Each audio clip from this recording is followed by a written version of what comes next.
j'accepterais pas, par exemple, que mon mec il dise tu peux pas sortir en string dans ta soirée Girls Only parce que j'ai envie de sortir en string dans ma soirée Girls Only parce que t'aimes les femmes ou que les femmes vont t'aimer, quoi.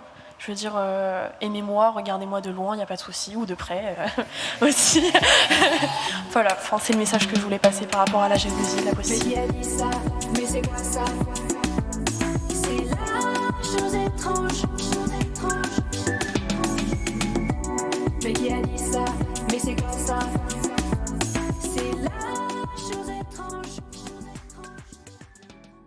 La chose étrange, c'est un podcast où on discute de nos relations, de notre vie intime, de notre sexualité, de nos émotions, avec des jeunes qui ont entre 15 et 22 ans. Donc je ne suis jamais seule sur scène ce soir de la même façon, et je suis toujours accompagnée d'un ou d'une co-anime. Et ce soir, je suis avec Mélissa Amneris, qui est créatrice de contenu engagée et chroniqueuse, qui produit beaucoup de choses. Trop de choses. Ah non, je pense pas qu'il y en ait trop. Je crois qu'on a bien compris qu'on pouvait encore produire beaucoup, surtout sur des questions de féminisme. Tu es aussi, tu marraines aussi l'événement, donc je sais que tu es partout déjà. Donc comment ça va? Ça va? Bah, ça va très bien. Bonjour à tous. J'espère que vous allez bien. On dit d'abord bonjour à tous ceux qui sont venus sur place. Donc merci d'être là, et aussi sur Twitch parce que vous êtes encore là sur Twitch avec nous. Merci de nous soutenir. Merci d'être là. Merci pour les dons aussi. Je sais pas, on est à combien ce matin? On était à 3 000 € déjà de dons. Donc merci pour tout. Vous pouvez continuer. Il n'y a pas de petits dons. Vous mettez juste pas dans le rouge. Quand même faire attention à votre portefeuille. Dans La chose étrange, chaque fois, on a un épisode, une thématique. Et là, la thématique du jour, c'est qu'on va essayer ensemble d'essayer de comprendre ce qui fait une relation saine, et notamment les signaux qui peuvent nous alerter quand on bascule potentiellement dans des comportements qu'on peut appeler toxiques, qu'on peut appeler red flag. Ça, c'est des termes qu'on utilise tout le temps. Parfois, on ne sait pas trop pourquoi. On ne sait pas trop ce que c'est. Tout ça, pervers tout narcissique. le monde l'utilise, mais on ne sait pas ce que c'est finalement. Exactement. La vérité, c'est qu'évidemment, on se construit tous et toutes avec des repères, avec du vécu, et c'est pas toujours facile de réussir à identifier ce qui fait un comportement toxique ou non. Donc, on va essayer ensemble de se créer des repères communs, des vocabulaires communs. Et puis, avant toute chose, j'ai envie quand même que vous vous présentiez, tous les quatre. Parce qu'on est accompagnés quand même. Bah, évidemment. Nous, on est juste des passeuses de micro, c'est vous qu'on veut entendre.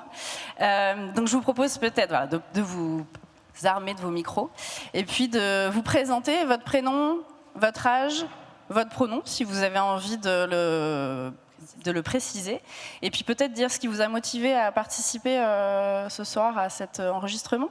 Qui se lance en premier? Je t'ai regardé, c'est fini. Trop tard. Enchantée, je m'appelle Anna, j'ai 22 ans. Pourquoi est-ce que je suis venue ici aujourd'hui? On en a parlé un petit peu en amont, mais j'ai engagé quand même une grosse réflexion sur les relations que j'ai vécues par le passé et l'impact que ça a pu laisser sur moi aujourd'hui. Je suis dans une relation très très heureuse depuis 1 an, qui est la personne avec qui je suis. Je l'admire et il réveille en moi la meilleure personne que je puis être. Et c'est pas évident en fait de appréhender une relation saine après avoir vécu des trucs compliqués. Et donc c'est quelque chose auquel je réfléchis beaucoup, les red flags que j'ai pu banaliser par le passé et comment aujourd'hui je peux parfois les adopter par réflexe, parce qu'en fait on rend acceptable beaucoup de choses qu'on est amené à adopter soi-même dans son comportement plus tard. Donc voilà. Trop bien. On m'entend bien sur ce micro-là? Vous m'entendez bien, vous? Moi, je t'entends. Oui, c'est un miroir, en fait. Et c'est ça qu'on va pouvoir voir aujourd'hui, c'est qu'on a tendance à se dire c'est que les autres qui peuvent avoir des comportements toxiques, il y a souvent un gentil et un méchant. C'est pas souvent comme ça, c'est pas aussi binaire. Ça va, tout se passe bien, le ciel ne nous tombe pas sur la tête. Donc merci beaucoup de témoigner aussi de ça. Il y a des personnes qui vont pouvoir parler, et même nous, parler de nos comportements à nous toxiques. Donc c'est trop cool. C'est trop cool, si vous pouvez continuer. Moi, je m'appelle Anis, je vais sur mes 21 ans. Et le pourquoi je suis venu sur ce podcast, c'est quelque chose dont j'ai déjà parlé avec Kitri. C'est qu'en réalité, je ne sais pas réellement si je suis témoin ou même victime de relations abusives. Alors, en fait, le pourquoi je suis venu ici, c'est peut-être pour trouver justement des tips pour pouvoir les repérer, pour avoir une réelle définition aussi de ça. Parce que dans mon vécu, en tout cas personnel, je ne suis pas réellement sûr de si j'ai vécu des relations abusives ou saines, et c'est un peu pour ça que je suis venu. C'est pour un peu plus découvrir et un peu me renseigner et étudier la chose après par la suite aussi. Voilà. Trop bien, merci beaucoup Anis. Sacha, à toi? Bonjour, je m'appelle Sacha, donc j'ai 20 ans. Mes pronoms sont féminins neutres. Et qu'est-ce qui m'a motivée à venir aujourd'hui? Tout simplement déjà parce que je suis féministe. Donc c'est quelque chose qui me parlait. Et aussi de par mon vécu, voilà. C'est pour mes copines, c'est pour moi, c'est pour toutes celles qui ont vécu des relations abusives. Et tous ceux et celles qui se remettent en question chaque jour. Voilà, je vous félicite et je vous encourage. Trop bien, merci beaucoup. Du coup, moi, c'est Damien, j'ai 22 ans. Et pourquoi je viens faire encore un podcast avec toi, Kitri? Damien est un habitué, effectivement. Un peu trop. Il est chez lui.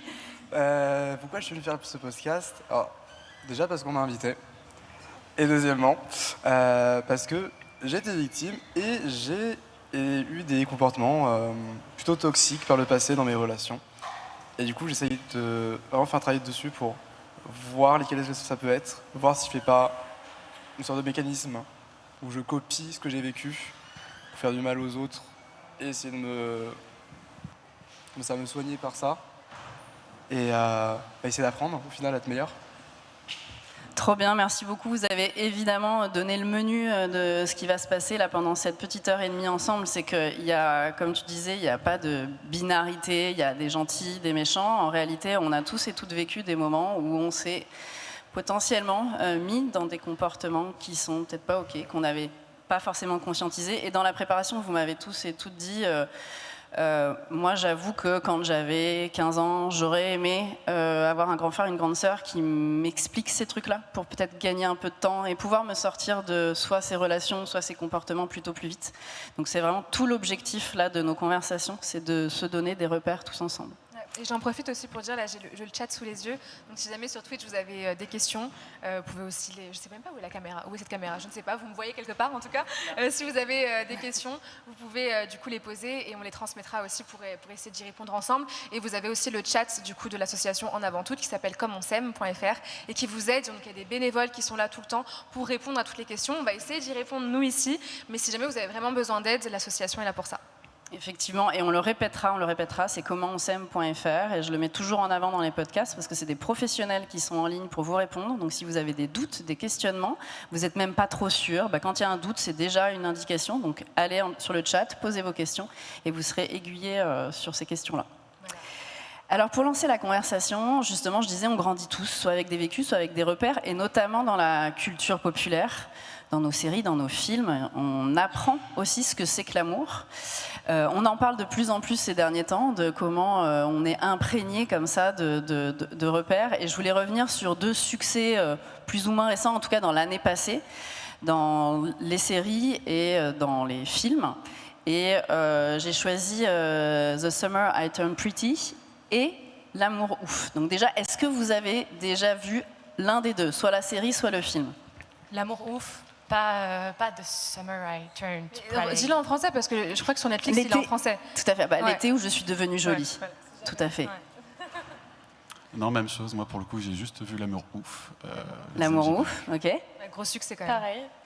Aucun des deux. Eh ben, c'est pas grave, parce que tu vas quand même pouvoir réagir, tu vas voir.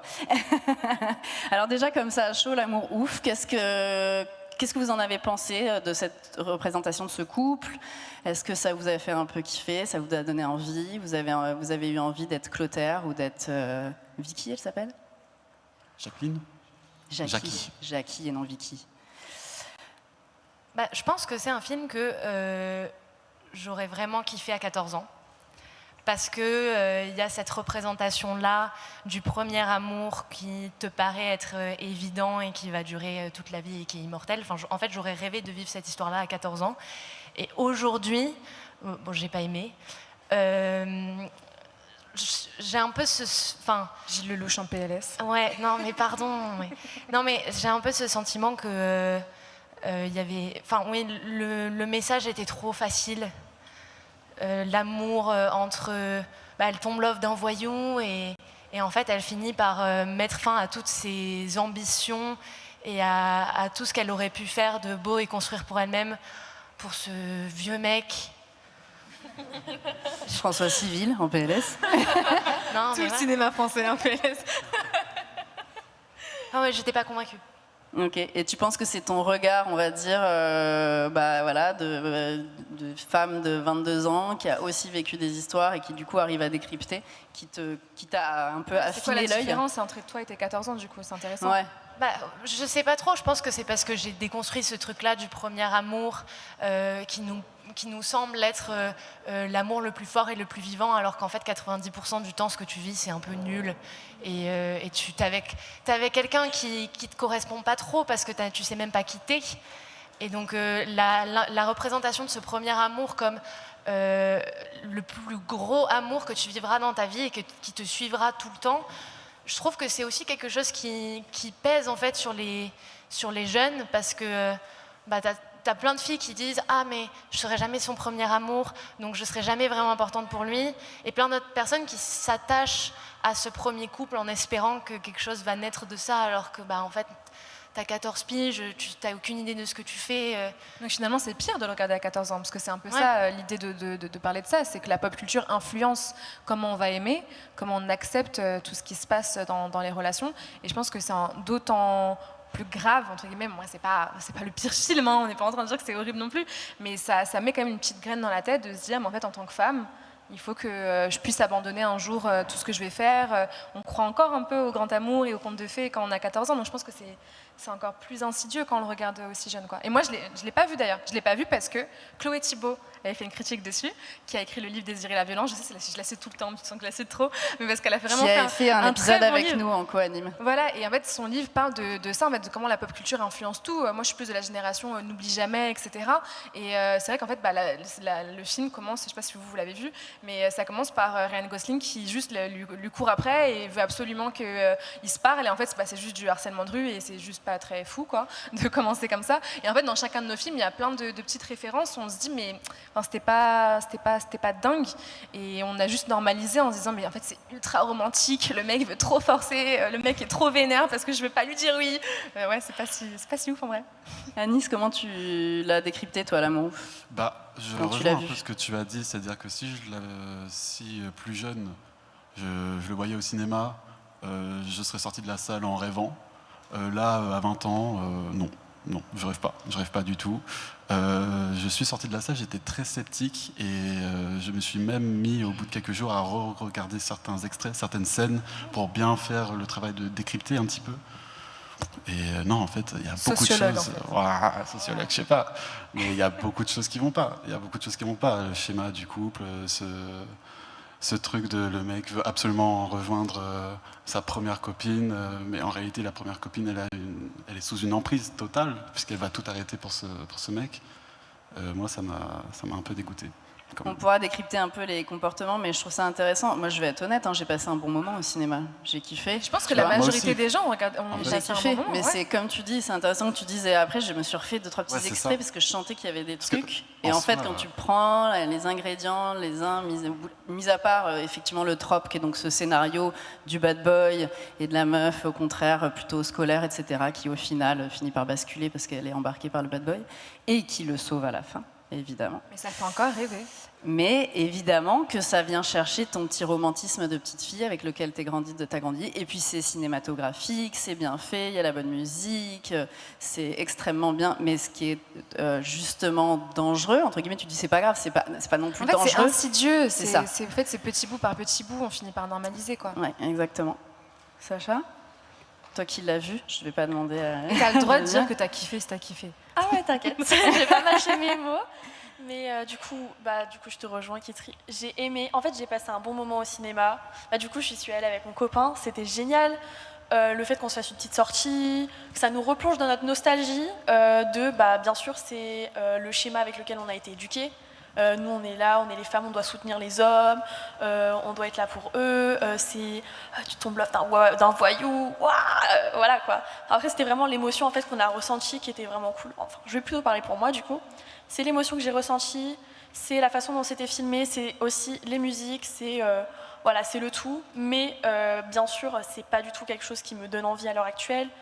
Je vois en fait le déséquilibre qu'il y a dedans et le message j'ai pas kiffé. parce que c'est à destination des jeunes en général. Et du coup, c'est pas du tout le message que j'ai envie de résumer transmettre. le message toi, que tu as retiré tout ça? En fait, le message que j'ai retiré, c'est on est des centres de réhabilitation pour les hommes. Et j'étais en mode, non, girl, pas du tout. Prends-toi en main. J'avais envie aussi, dans le film, de me dire, non, meuf, fais pas ça, c'est pas du tout. C'est pas bien pour toi, en fait, tu t'oublies, quoi. J'ai pas envie de donner ce message-là à la jeunesse. À la jeunesse, c'est moi la jeunesse. Mais j'ai pas envie de donner ça comme message à mon prochain ou même à ma copine ou ma soeur ou ma mère. Vis pour toi. Et puis voilà, c'est ce que j'en ai retenu, quoi. Trop bien. Si ça vous va, je voulais vous faire réagir à un petit extrait qu'on va mettre en audio, comme ça, Damien, tu pourras participer. On n'exclut personne. C'est un moment, donc l'histoire, c'est effectivement Jackie et Clotaire. Il s'avère que Clotaire, pour X raisons, n'est pas avec Jackie. Elle refait sa vie, elle rencontre un mec, elle s'installe avec lui. Tout se passe pour le mieux ensemble. Ils ont une maison, une vie un peu, en tout cas, ce qu'on nous transmet comme être une vie rangée. Et puis, en fait, elle est mal. Et elle a tout un dialogue avec son père, qui est joué par Alain Chabat. Et donc, je voudrais qu'on en écoute un petit extrait et on réagit ensuite à ce petit extrait. C'est juste que c'est pas lui. Et c'est vrai, c'était bien. Mais j'ai jamais cru, je me suis forcée. Je me suis forcée à y croire, c'est tout. C'est juste que bien, c'est pas suffisant. Et tu le sais.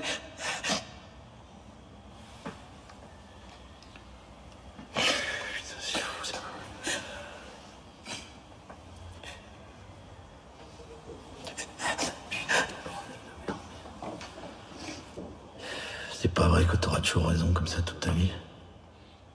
Qu'est-ce que tu veux que je te réponde à ça? Donc là, elle réagit sur sa vie avec ce nouveau mec qui n'est pas Clotaire. Et cette réplique du en fait, bien, c'est pas suffisant, et tu sais très bien. Ça a été repris sur TikTok à mort, par plein de meufs qui ont repris ce truc-là, et ça a été une scène qui a été reprise à fond sur les réseaux sociaux. Donc je voulais vous questionner sur cette phrase. Qu'est-ce que vous en pensez du bien, c'est pas suffisant? Moi, j'ai écouté l'extrait, ça m'a juste fait penser à ma dernière relation. Et effectivement, bien, c'est pas suffisant. Le bien, c'est vraiment comment on dit ça? C'est la base de ce que tu mérites bien. C'est la normalité. C'est la normalité. Bien, c'est tu as 2-3 attentions, mais pas plus. La personne est là sans vraiment être là. Et en fait, dans une relation, c'est toujours essayer de réanimer un peu la flamme, toujours des petites attentions, toujours des petites choses pour l'autre. C'est un chemin où on avance tous les deux, et pas juste c'est bon, c'est acquis, et derrière on n'a plus rien. Ok, j'entends. Moi, je pense qu'il y a un double sens, parce que toi, je sais comment tu l'as pris, cette phrase-là. Oui, tu sais. Je sais, non, mais je sais, et moi, je la vois un peu plus comme toi, où en fait, il y a un double sens de se dire bien, c'est pas assez, où on voudrait glamouriser un peu cette passion ardente, il faudrait brûler par les deux bouts, l'amour, et du coup, ça normalise la passion, le crime passionnel. On l'a vu avec les unes de l'époque, Bertrand Cantat, comment ça a été couvert, que c'est limite normal de tuer sa femme comme ça contre le radiateur parce que c'était la passion. Donc ça pourrait aller dans ce sens-là, mais ça va dans un autre sens où j'ai l'impression que des fois on a normalisé la médiocrité et que du coup, on est un peu en mode ça va, il me trompe pas, donc c'est un bon mec. Donc en fait, je sais pas ça dépend comment on lit cette phrase-là et dans quel contexte, je pense. Je sais pas, vous l'avez lu comment? Je réagirai après, mais j'ai... Non, mais c'est juste que pour moi, c'est ça, c'est que ça dépend de est-ce que bien c'est pas assez dans le sens où tu as besoin d'avoir une connexion supérieure avec la personne avec qui tu vas passer un long moment de ta vie et partager ton intimité, ou est-ce que ce qu'elle veut dire, c'est que lui, il est seulement bien et que l'autre est fantastique. Dans ce cas-là, ça veut dire que le fantastique, c'est juste le tauliard qui a tué un mec, qui lui fait vivre un petit peu une fantaisie d'adolescente, en fait. Et parfois, moi, je me dis, en fait, bien, tout dépend le sens qu'on met derrière le bien, c'est assez. Enfin, moi, je fais un peu un comparatif des fois avec mes amitiés. Mes amitiés, j'ai juste besoin qu'elles soient bien. J'ai besoin d'être avec quelqu'un qui me fait me sentir en sécurité, avec qui c'est confortable, qui est mon ou ma confidente, avec qui je peux partager des choses en toute sérénité. Et je vois pas pourquoi, en amour, une personne avec qui je vais partager une intimité, parfois même une intimité sexuelle, et donc me mettre en situation de vulnérabilité. Je voudrais quelqu'un de plus torturé et de compliqué. Non, j'ai envie d'un truc bien et simple, quoi. Et c'est vrai que les films jouent énormément là-dedans, en fait. On cherche le bad boy, on cherche le mec qu'on va changer, qu'on va réhabiliter, ou alors qui déteste tout le monde sauf nous. Enfin, c'est pas des modèles viables. Ça me fait tellement réagir. Cette phrase, pour moi, elle pue la toxicité, hein, clairement. Pour moi, dans le film, en tout cas, la façon dont je l'ai interprété, c'était de la passion, en fait. C'était vraiment son fantasme de la passion, où elle disait, bien, c'est pas assez. Lui, il me fait vivre plus de papillons dans le ventre, plus de haut, de bas, d'ascenseur émotionnel, alors que, avec son autre relation, même si, en fait, on a vu dans le film qu'il y avait quand même quelque chose de... Il y avait de la violence conjugale, en fait, parce qu'il a clairement levé la main dessus, il était assez violent psychologiquement. Mais si on remet dans le contexte actuel, bien, c'est pas assez. En fait, ce qu'on cherche, ça dépend ce qu'on cherche dans une relation, ça dépend à quel point on en est dans notre vie. Mais je veux dire, en fait, ça sert à rien de chercher la passion, parce que la passion, au final... Moi, j'ai déconstruit aussi le mythe du grand amour, de l'amour de sa vie. Mais on n'a pas besoin de passion pour s'entendre avec quelqu'un, être en accord avec les valeurs de la personne. Est-ce que c'est pas ça qu'on cherche au final quand on crée une relation avec une personne dans notre société, enfin je vais pas partir trop loin peut-être, mais dans notre société occidentale, du coup, on cherche plutôt à se mettre dans un couple qui est monogame, à construire potentiellement une famille. On cherche de la stabilité au final, on cherche quelqu'un qui a les mêmes projets que nous. Elle, c'était pas du tout ça. Son bien, c'est pas assez. En fait, c'est vraiment que de la passion, je trouve, que son fantasme, en fait. Comme si elle n'avait pas grandi depuis ses 15 ans. Voilà. Mais exactement. En fait, c'est ce que tu dis sur ces deux façons de comprendre le bien, c'est pas assez. Et moi, là où je le trouve extrêmement problématique, c'est justement dans le contexte du film. C'est-à-dire que ce Clotaire, en fait, il est jamais présent, il est jamais constant. Un coup, il est là et il est dans le love bombing à fond. Il lui offre des palettes de Flamby, il va la voir quand elle est en cours. Et là, il est dans l'intensité la plus incroyable. Et puis après, il est plus là pour X raisons parce qu'il gère pas son émotionnel, etc. Et il se casse. Et du coup, ça crée une espèce de phénomène d'addiction dans leur relation qui, comme une addiction en fait, la rend complètement dépendante affective de lui. Versus le gars, et ça aussi je trouve que c'est vraiment pas, tu vois, Gilles Lelouch, pas cool, c'est que du coup, à ce moment-là, son mec est plutôt bien, il est plutôt chouette. Dans l'histoire après, il le fait devenir un bad boy comme si du coup on pouvait s'en séparer aisément pour retourner vers Clotaire, quoi. Bon, passe encore. Mais du coup, je trouve que ce que ça cache, c'est qu'en fait, pour moi, c'est un peu comme quand on dit non mais ça va, gentil, c'est pas une qualité. Bah si, en fait, gentil, c'est une putain de qualité, et c'est ça qu'on recherche chez les gens, exactement ce que tu dis. Si on recherche ça chez nos amis, on devrait pouvoir rechercher ça chez notre mec ou notre meuf. Et bien, c'est pas assez. Moi, j'ai envie de dire, mais bien, c'est le Graal ultime, en fait, d'être bien. Est-ce que dans une relation, notre but ultime, c'est pas d'être bien ? Surtout que ça nourrit un mythe où tout le monde est lésé, parce que moi je reçois aussi beaucoup de commentaires d'hommes et souvent ils vont normaliser, ou en tout cas le fait de remettre la faute sur nous si on vit des violences, en disant de toute façon vous les filles vous aimez les bad boys, vous les filles vous n'aimez pas les gentils garçons, et je pense que ça se source quelque part, cette idée là, où même moi j'ai entendu des phrases au lycée, où nous c'était l'époque des chroniques Facebook, donc je peux paraître vieille ou jeune pour certains en disant ça, vieille surtout, sur Facebook il y avait des chroniques, donc c'était des fanfictions en fait amatrices où des filles pouvaient fantasmer sur le fait de se faire kidnapper. Et après on l'a vu dans 365 Days où moi je me suis refusée par exemple de voir ce film-là. Je vais pas regarder un film où c'est un gangster qui kidnappe une meuf et elle tombe amoureuse, syndrome de Stockholm. Enfin, c'est quand même dingue. T'as cité Tomber love d'un voyou, Aya et Fa Baby qu'on embrasse, mais bon, c'était quand même un truc qui nous a bercé pendant notre adolescence. Et donc c'est sourcé quelque part ce truc-là où du coup est-ce qu'il y a des mecs qui se forcent à être bad boy parce qu'on leur a dit qu'il fallait l'être. Les mascus, c'est devenu leur business model aujourd'hui. Et donc, il faut qu'on déconstruise un peu tout ça. Et je me pose la question de est-ce que c'est parce qu'on se ferait chier devant un film où ça se passerait bien, où il n'y aurait pas de passion, ou est-ce que c'est parce qu'on a l'incapacité aujourd'hui d'écrire des choses parce qu'on s'est obligé d'écrire comme ça, et que du coup, on a enlevé cette part de créativité en se disant c'est que ça, c'est que comme ça que ça va marcher. Je sais pas, j'ai pas encore la réponse Moi, à cette j'ai envie de question. croire que c'est la deuxième option. J'espère qu'on pourrait un jour s'amuser et passer un bon moment, parce que vous avez passé, même peut-être vous, un bon moment au cinéma, devant un film qui va pas normaliser l'idée qu'il faut être méchant, faut être un bad boy, que vous les garçons, vous devez être méchants avec nous pour qu'on vous aime, et que nous les filles, on doit subir ça. J'espère qu'un jour ça ira mieux. Bah, j'y crois. C'est justement pour ça qu'on a ce genre de conversation, pour essayer de se pousser un peu plus fort dans notre créativité quand on écrit des scénarios, et je pense qu'on peut y arriver. Mais tu as raison, hein, dans un autre épisode, justement, j'avais une participante qui me disait « Ouais, mais peut-être parce qu'on se ferait chier si on envoyait des histoires qui sont un peu plus... Mais je pense qu'il y a plein de narrations, et surtout quand on est bien dans une relation, ça n'existe pas une relation qui est comme ça. Évidemment qu'il y a des challenges, évidemment qu'il y a des difficultés, mais ça peut se passer a priori dans le respect, et ça pourrait faire dans la narration des ruptures et des trucs intéressants à étudier sans que pour autant ça soit toxique, quoi. Et du coup, vous, justement, alors on parlait de c'est quoi les repères qui peuvent nous faire identifier que ben, là, on est a priori, donc on a parlé de cette histoire de bad boy et de filles qui sauvent, dans des trucs du quotidien. Moi, j'ai parlé effectivement de tout d'un coup, on est très présent et puis du coup, on n'est plus présent dans la relation, et donc on fait du on and off. Est-ce que vous, dans votre vécu, notamment Anna, tu disais que dans ton vécu, tu avais vécu des choses où tu sentais que c'était des relations qui étaient peut-être pas très cool. Qu'est-ce qui fait que tu as identifié que c'était pas OK? Est-ce que c'était pendant? Est-ce que c'était une fois que tu en étais sortie de la relation? Comment tu as réussi à... Moi, ma première relation, qui a duré tout mon lycée, c'était un peu mon clotard à moi. Je pense, était une relation, en fait, saine, comme on peut l'avoir quand on a 15 ans, en fait. C'est qu'il n'y a jamais eu... de tromperie, de propos déplacés, mais on n'avait aucune idée de ce qu'on faisait. On n'était ni des bons amis, ni un bon petit ami ou petite amie. Et je pense que j'ai peut-être vécu cet amour fort trop tôt. Et c'est un petit peu jeté les bases après, où très tôt je me suis dit, bah, j'ai besoin d'être accompagnée.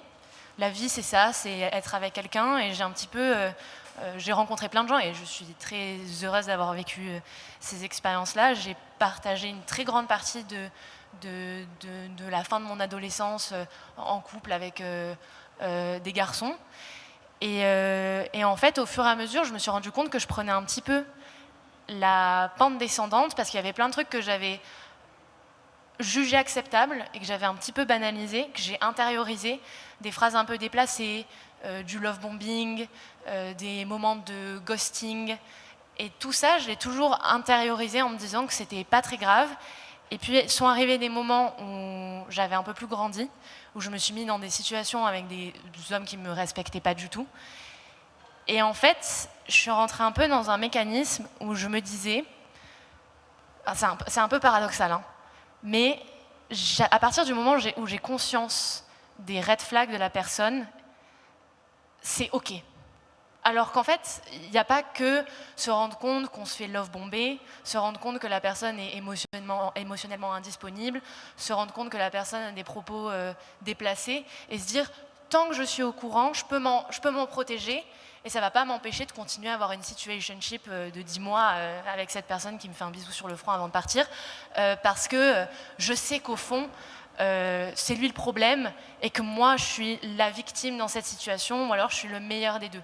Il y a un moment où je me suis dit, en fait, il faut que je me responsabilise, parce que je me brûle un petit peu les ailes dans ces rapports-là qui ne sont pas respectueux. Et donc il y a eu un shift entre le moment où j'ai détecté ces red flags, mais où je me disais, c'est pas grave, j'ai rien à me reprocher, je suis toujours déçue de l'autre, mais jamais déçue de moi-même. Et le moment où je me suis dit, mais en fait, j'ai une responsabilité à l'égard de moi-même, de me protéger et d'arrêter de relationner avec des vas-y-lui qui, en vrai, ne m'apportent rien, sous prétexte que j'ai envie d'avoir quelqu'un avec qui aller au resto, partir en week-end ou vivre des trucs de couple, quoi. Voilà. C'est une petite dépendance affective aussi, de Ouais. se dire qu'on a besoin de quelqu'un pour faire les choses. Ouais, et je pense que j'en parle beaucoup avec mes copines, et j'ai l'impression qu'on est beaucoup à avoir un petit peu ce réflexe de ouais, je sais que il est comme ça, mais du coup, presque cette conscientisation nous donne l'impression qu'on est protégé, Immunisé. Ouais. Genre, je sais que mon mec, il est un peu jaloux et qu'il est chiant, ou je sais que mon mec, il me pose pas trop de questions sur ma vie et il s'intéresse très peu à moi. Mais bon, c'est pas grave, je le sais, donc je me fous pas de la poudre aux yeux, donc c'est pas grave. Alors que non, il y a un moment où c'est dur et il faut provoquer un peu ce déchirement et changer son quotidien, mais il y a un moment, en fait, on a aussi la responsabilité de se protéger soi, quoi. Ok. Damien, tu disais que tu avais aussi reproduit, effectivement, quand on parle de signaux comme ça, est-ce que c'est des comportements, est-ce que c'est des phrases? Tu parlais de phrases, comment toi tu... Alors c'est plutôt des comportements. Comme ça, de choses que j'ai pu faire, c'était plutôt faire du mal psychologiquement à la personne. C'est un peu du love bombing, et la rendre dépendante affective. Je vais être très présent, et à un moment je vais me retirer, puis je vais revenir, retirer, revenir.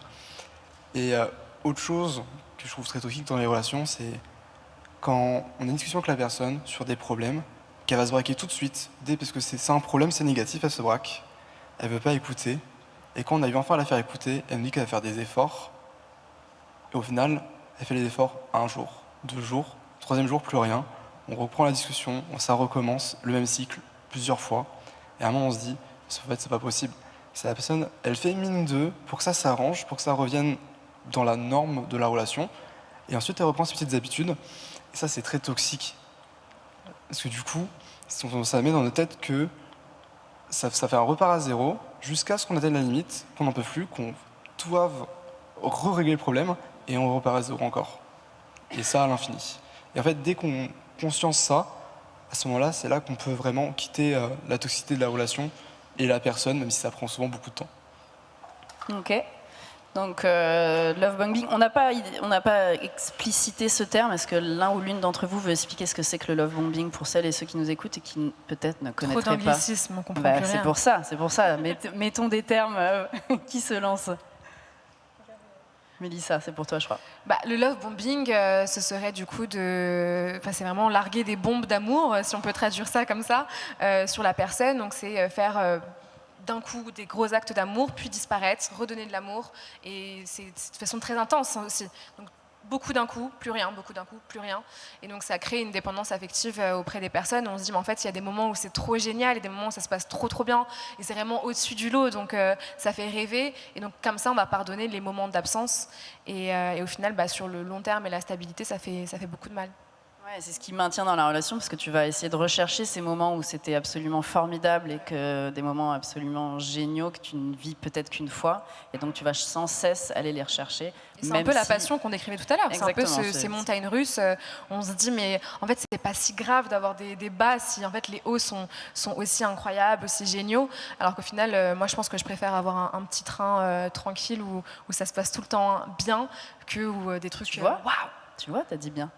Oui, non mais ouais, mais un bien, tu vois, on disait qu'il y avait un double sens, mais un bien, et puis après c'est mon bien à moi, je pense que c'est hyper subjectif, et c'est mes limites, et c'est ce que moi j'aime, et c'est comme ça que je le construis dans mon couple, et personne d'autre a besoin d'avoir la même définition, parce que ça me regarde que moi, mais en tout cas c'est comme ça que moi je l'ai défini, et c'est mon petit train d'amour sans montagne russe, quoi. Sacha, est-ce que si je vous questionne comme ça, c'est parce que j'ai envie que celles et ceux qui nous écoutent, en tout cas, aient des éléments concret de vécu, et c'est ce qui est précieux. Donc, est-ce que toi, tu aurais justement des phrases, des comportements qui t'ont alerté, qui t'ont permis d'identifier et peut-être de sortir des relations? Il y en a tellement. Je dirais que la première chose, c'est de m'oublier, de faire trop de compromis. Là, dans ma propre responsabilité, on va dire, parce que sinon, après, des gens qui ont n'importe quel comportement, je veux dire, on en trouve partout, mais oui, il y avait le love bombing, le fait de ne pas apporter un vrai intérêt à la personne, un intérêt superficiel, je dirais, ne pas chercher plus loin, à savoir comment est-ce que la personne est réfléchie, quelles sont ses valeurs exactement. Ça, pour moi, c'est... T'as pas des exemples de phrases? Je sais que je rentre dans du deep, mais si vous avez je pense que les personnes peuvent plus s'identifier, ou des fois, je sais pas, une anecdote, quelque chose qui t'est arrivé, où tu t'es dit, ok, là je me fais love bomber, il faut que je fasse attention. Ou vous aussi, vous pouvez la sauver en fait et l'aider. Même vous dans le public, si vous voulez vous confier, c'est maintenant, Dr Love, c'est parti. Je réfléchis, mais s'il y a quelqu'un qui veut parler avant moi, c'est pas de souci. Moi, par exemple, quand mon ex-copain avec qui j'ai été mon dernier ex, quoi. En fait, je l'ai rencontré quand je suis arrivée à Paris. Donc, moment un petit peu perturbant, tu changes de ville. Moi, je viens d'une petite ville du sud de la France, donc qui fait la taille d'un arrondissement. Donc là, c'est un délire, quoi. Je me perds dans le métro et tout, c'est encore une galère. Et je rencontre ce mec limite la semaine où j'arrive, donc j'ai aucun support system. Et il y a ce type qui arrive, et en fait, très vite, il me dit je dors chez lui un soir, et puis c'est reviens demain, et après-demain. Et en fait, j'ai presque aménagé chez lui. Et la première année à Paris, j'avais un appartement pour lequel je payais un loyer, dans lequel j'étais jamais. Et pour moi, ça fait partie du love bombing, dans le sens où c'est un comportement que j'aurais jamais été amenée à adopter au départ. Mais le fait qu'il me demande tous les soirs de venir chez lui et qu'il enrobe ça par une avalanche de compliments et le fait qu'il a une connexion incroyable avec moi qu'il n'a jamais eu avec personne, ça m'a poussée à me dire, bon, j'ai l'impression que c'est pas très sain, mais je vais quand même y aller. Et quand la rupture est arrivée, j'étais perdue parce que j'avais jamais vécu ici sans lui. Pour moi, c'était un petit peu le centre de cet univers que j'avais construit ici. Et je me suis dit, en fait, j'ai vécu soudainement une vie où cette personne était au centre de tout, alors que je ne le connaissais pas. Au bout de 2 mois à Paris, je vivais tout avec lui, il avait rencontré tous mes potes, je sortais tout le temps avec lui, j'allais dormir tous les soirs chez lui. Et en fait, je ne savais pas qui c'était, j'avais aucune idée de qui il était. Et très vite, c'est ça que je trouve important, c'est que beaucoup de red flags, tous les red flags que j'ai eus avec lui étaient toujours motivés par de l'amour. C'est genre, pourquoi tu mets des photos de toi si c'est pas pour d'autres mecs? T'es un bijou, faut que tu te préserves. Ouais. Ou genre, moi je t'aime, du coup ça me stresse de voir des photos de toi comme ça. Ou pourquoi tu m'as pas proposé de venir avec toi à cette soirée si tu m'aimes? Parce que moi j'ai trop envie de passer plein de temps avec toi. Ça n'a jamais été des propos déplacés ou des réflexes justifiés par autre chose que l'amour qui me portait en fait. Et pour moi, le love bombing, c'est aussi ça. C'est pas seulement pour quelqu'un qui a un problème d'attachement émotionnel. C'est souvent quelqu'un qui a besoin de se rendre essentiel. Souvent, pour moi, c'est quelqu'un qui n'a pas confiance en lui, qui a besoin de se rendre essentiel dans ta vie pour savoir que toi, tu n'auras pas le courage de le quitter parce qu'en fait, il est au centre de tout. Surtout que moi je parle un peu au nom des filles et les garçons, vous pourrez me dire si vous aussi, puisque je ne vis pas dans votre peau et dans votre vie, mais j'ai l'impression que c'est quelque chose qu'on normalise un petit peu beaucoup, où dès qu'un garçon accepte de nous romantiser au-delà de nous sexualiser, on se dit oh, trop bien, quelqu'un qui va m'aimer au-delà de mon corps et de ce que je peux lui apporter juste au lit.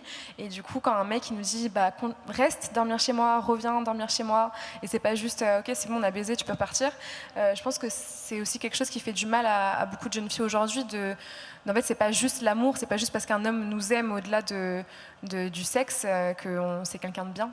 En tout cas, qui fait semblant de nous aimer aussi pour avoir ses fins des fois. Et merci pour les exemples de phrases que tu dis parce que c'est très précis et je pense que c'est des phrases qu'on a pu entendre, voire prononcer. Et dans ce que tu dis, dans ce truc de très, tout d'un coup, on est tout le temps à deux, on fait tout ensemble, etc. Il y a pour moi cette espèce de notion de liberté et de possession. Est-ce que vous avez vécu, tu vois, Nice, je te regarde, mais c'est les autres pareil, des choses comme ça. Qu'est-ce que la jalousie, qu'est-ce que la bonne jalousie, la pas bonne jalousie, si on devait essayer de mettre des gradations sur cette question-là, quel est votre ressenti? Moi, mon ressenti sur bonne ou mauvaise jalousie, ce serait à quel degré on place la peut-être possessivité, voire pas de possessivité du tout, puisque c'est quelque chose que je considère pas normal quand même de vouloir en possession quelqu'un. Moi, je considère la bonne jalousie comme par exemple si ma partenaire va bien s'habiller, que je vais considérer qu'elle s'habille bien pour une soirée par exemple, et que je vais vouloir aller avec elle, mais pas forcément pour l'encadrer ou autre, juste parce que je me dis c'est pour flex. Quand même, c'est pour flex que j'ai avec moi, elle ou il. Et je trouve que ça, c'est quelque part une bonne jalousie. Là où la mauvaise jalousie, par contre, ce serait de vraiment placer une sorte de cage. Du coup, c'est plus de la jalousie, c'est de la fierté. Mais ça part sur de la fierté, oui, peut-être. Mais je sais pas, il y a quand même une question d'envie, du coup, de faire quelque chose avec la personne, par contre. Maintenant, peut-être, je place mal le mot de jalousie. Ou de créer de la jalousie auprès des autres. Ou peut-être de créer de la jalousie, peut-être. C'est Mais peut-être ce que c'est j'allais dire. une Ouais, mauvaise parce que chose. là- Alors, je dis pas que ce que je dis est sain, pour le coup, mais par contre, Non, c'est mais quelque chose je dont pense réfléchis. qu'effectivement, toi, tu dis, il y a le danger, c'est de prendre la personne pour être un espèce de faire-valoir de toi-même et tout. Mais là, dans ce que tu dis qu'il y a un truc de fierté, je pense. Et éventuellement de faire un peu la nique aux gens qui sont autour en disant c'est avec moi qu'il ou elle est. Versus, c'est ce que tu dis, de truc de mettre dans une cage. Est-ce que c'est des choses que vous avez vécues, vous, dans vos relations, ou tout d'un coup, vous sentez que petit à petit, votre univers peut-être se referme sur le couple? Ouais, je peux continuer, j'ai un Vas-y. bel exemple quand même, mais ça porte plus sur mon identité. C'est-à-dire que tout à l'heure, on parlait par exemple de comportements, de gestes ou phrases qui portent sur de la toxicité, sur une relation abusive, excusez-moi. Et j'ai quand même mon premier amour qui m'a forcé à mentir sur quasi toute mon identité pour être accepté de ses parents. Et là, je trouve qu'il y a une forme de cage. C'est-à-dire, je ne suis plus du tout moi-même, en fait. Mon passé n'existe plus, mes parents même n'existent plus. C'est-à-dire que c'est un mensonge qui allait très très loin et qui a duré très longtemps. Je m'appelle Anis. Au début, je m'appelais Quentin pour ses parents. Ça prenait des proportions énormes. Et tout ça par peur que ses parents ne m'acceptent pas. Par racisme, par pur racisme, du coup. Racisme, je ne saurais pas dire si c'est racisme. Ses parents sont racistes, Ouais, ça c'était sûr, mais il y avait le même... public est assez ferme sur la Oui. question, mais on peut-être te que j'ai encore laisse... je suis peut-être encore dans un petit déni par Si rapport te à ça. force à mais t'appeler voilà. Quentin au lieu d'Anis, il y a un Ouais. petit soupçon de... Oui, c'est vrai, dit comme ça, oui. Mais ça portait même plus loin, c'est vraiment même une peur de... parce que c'est une personne que j'ai rencontrée via une appli de rencontre, et en fait c'était même plus porté là-dessus. Il faut faire croire à mes parents que tu viens de ma vie, que tu viens d'un collège où j'étais, machin et tout. C'est pour ça que je dis c'est pas forcément porté sur le racisme. Oui, c'était Par contre, pluriel. C'était pluriel, voilà. Mais je pense que ses parents étaient complètement racelards, par contre, ça c'est sûr et certain, puisque voilà, je l'ai confirmé plus tard. Mais ouais, ça c'est un exemple que j'ai vécu, pour le coup. Et typiquement dans ce moment-là, qu'est-ce qui fait que t'es resté là-dedans en te disant... Le premier amour, la passion, tout ça, je suis complètement resté parce que j'étais dans une bulle. En fait, je voyais rien. Comment tu as commencé à voir? C'est quoi le... C'est au bout d'un... en fait, quand on a rompu, c'était lui qui a rompu, parce qu'il constatait que ça devenait toxique. Et moi, j'étais là, mais non, continue. Non. Et oui, le culot, oui, le culot. Et moi, j'étais là, non, continue, mais non, tout va bien et tout. Alors que non, tout va pas bien du tout. Et après, il a fait d'autres dingueries que je ne vais pas dire, pour le coup.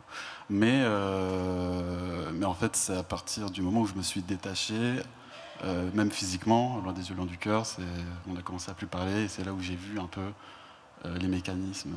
Ouais, c'est le fameux l'amour en aveugle, et ouais, une voilà, fois que ça se dissipait, tu voyais de plus en plus. C'était exactement ça. Ouais. Et ouais, j'étais complètement... J'étais dans un fantasme, en fait, c'est un peu ça, ouais. J'étais ailleurs. Ok, donc là c'est vraiment le truc de ne pas t'accepter tel que tu es, voire te faire carrément un nouveau personnage. Donc là effectivement on est quand même sur quelques petits trucs problématiques. Sur ce qui est justement liberté ou environnement qui se referme sur le couple, je sentais qu'il y avait des réactions. Sacha peut-être ou... Par quoi commencer? Alors, liberté, du coup ça revient en fait avec la jalousie pour moi. Dans mes précédentes relations, donc j'ai vécu des relations qui étaient hétéros et non hétéros aussi. Je suis sortie avec des personnes de plusieurs types d'identités de genre, d'attirance sexuelle et aussi de vies différentes. Et donc la possessivité et la jalousie, pour moi, c'est quelque chose qui atteint à mes libertés. Je vais vraiment parler en mon nom, même si je pense que ça s'applique à tout le monde. Mais du coup, non... Ouais, jalousie, possessivité, il y avait le fait de contrôler les habits, parce qu'on a peur que tel mec ait tel regard sur ton corps, parce qu'on a peur que tu en montres trop, parce qu'on a peur que le fait que tu en montres trop, ça veut dire que tu es disponible pour les autres, alors en fait ça veut rien dire du tout, ça veut dire que je me fais kiffer moi. Enfin, ouais, ça pour moi, jalousie, possessivité, c'est des gros red flags. Et d'ailleurs, c'est quelque chose que du coup j'ai pu travailler là-dessus, notamment grâce à la rencontre avec mon copain, avec la relation qu'on a construite. Donc pour plus de contexte, on est en relation libre, donc la jalousie, ça n'existe pas. C'est vraiment un concept que on a complètement mis de côté, qui n'existe plus dans nos vies, parce qu'on s'est rendu compte que ça nous apportait que du mal, que c'était que lié à nous personnellement. Nous personnellement en mode nos insécurités, quoi. En fait on projetait nos insécurités sur l'autre personne et du coup après on disait ça, on mettait ça sur le compte de l'amour ou sur le compte de l'affection ou le compte de vouloir protéger la personne, etc. Alors qu'en fait je me protège moi-même, je suis une adulte. Mais ça on s'est rendu compte que c'était pas du tout bénéfique en fait et que finalement on finissait par faire du mal à l'autre. À lui restreindre. Voilà quoi. Moi, j'accepterais pas, par exemple, que mon mec il dise tu peux pas sortir en string dans ta soirée Girls Only parce que j'ai envie de sortir en string dans ma soirée Girls Only parce que t'aimes les femmes ou que les femmes vont t'aimer, quoi. Je veux dire, aimez-moi, regardez-moi de loin, il n'y a pas de souci, ou de près aussi. Voilà, c'est le message que je voulais passer par rapport à la jalousie, la possessivité, la liberté. Et tu dis que dans ton couple, vous êtes en couple libre et que du coup, la jalousie n'existe pas. Est-ce qu'elle n'existe pas ou est-ce que vous arrivez à en parler et, juste comme tu dis, de gérer vos insécurités, de les échanger et de faire en sorte que dans cette insécurité-là, vous arrivez à être dans le respect l'un de l'autre et de vos propres limites? C'est une très bonne question. Merci. Pour le coup, c'est vrai que la façon dont j'ai dit, ça pouvait être un peu catégorique, dans le sens où non, on va silencier ça. En fait, on silencie pas du tout, on discute beaucoup, et le fait d'avoir beaucoup discuté, c'est là qu'on peut se dire que la jalousie n'existe pas, parce que du coup, on s'est rendu compte que c'était individuel, que c'était propre à nous-mêmes. Et oui, en fait, on parle beaucoup. En fait, s'il y a un problème, s'il y a quelque chose qui dérange l'autre personne, on va peut-être pas tout de suite, on va avoir notre propre réflexion aussi pour être sûr de ce qu'on dit, pour être sûr de ce qu'on avance, pour faire notre propre introspection avant d'en parler avec l'autre personne. Mais du coup, on va en discuter. En fait, on a des règles. C'est pas relation libre, puis hop, voilà.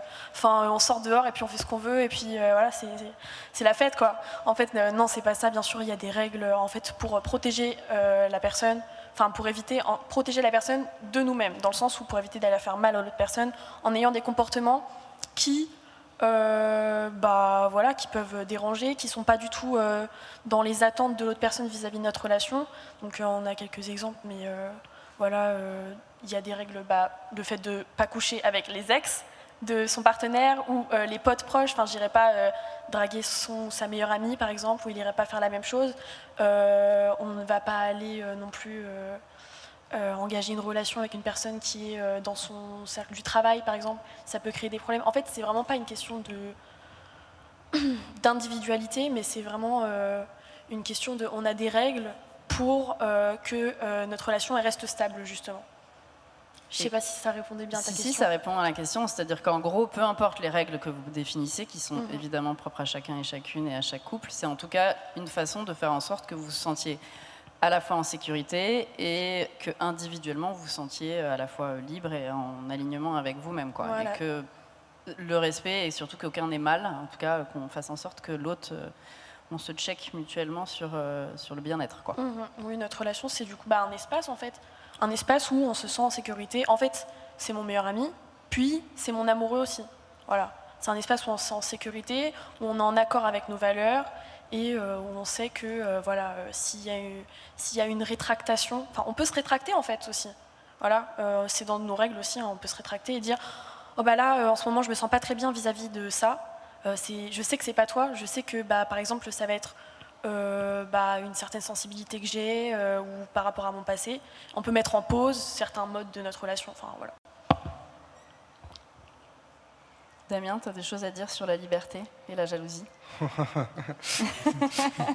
Mais il n'y a personne qui parle de si vous avez été jaloux vous-même. Mais justement, c'est parti. Alors, déjà, petite introduction. Il faut savoir que j'ai un trouble de la personnalité qui fait que je vis toutes mes émotions à 100% tout le temps. Donc, je vois peur, jalousie, anxiété, la passion, ça me connaît très bien. Et justement, dans ma dernière relation, on a essayé le truc de la relation libre. Ça n'a pas marché du tout. Dès qu'il allait parler à une personne, dès qu'une personne s'approchait, j'étais un mirador. Je regardais, j'étais fixé, je voyais tout. Et le pire, c'est qu'on allait dans des soirées où je connaissais tout le monde. Ils connaissaient tous mes amis savaient qui était cette personne. Donc on venait me rapporter plein de choses. Et ça a alimenté de plus en plus l'anxiété, la peur. Parce que du coup, j'ai aussi une peur de l'abandon qui est très forte par rapport aux émotions que je vis. Et la jalousie, c'était présent tout le temps. C'était la source de 99,9% de nos disputes. Et de plein et certaines d'autres choses aussi qui sont un peu moins cool. Mais la jalousie, ça en faisait partie. On avait un moment, j'en avais discuté un moment, on a dit qu'on allait arrêter. Et c'est le fameux truc où il comprend pas, on en parle. Il a continué en et fait. après, derrière, il a on a recontinué, il est revenu, il a recommencé. J'en ai reparlé, je lui ai dit c'est pas possible. Moi, j'ai dû faire la discussion 10 fois avec lui, en 6 mois.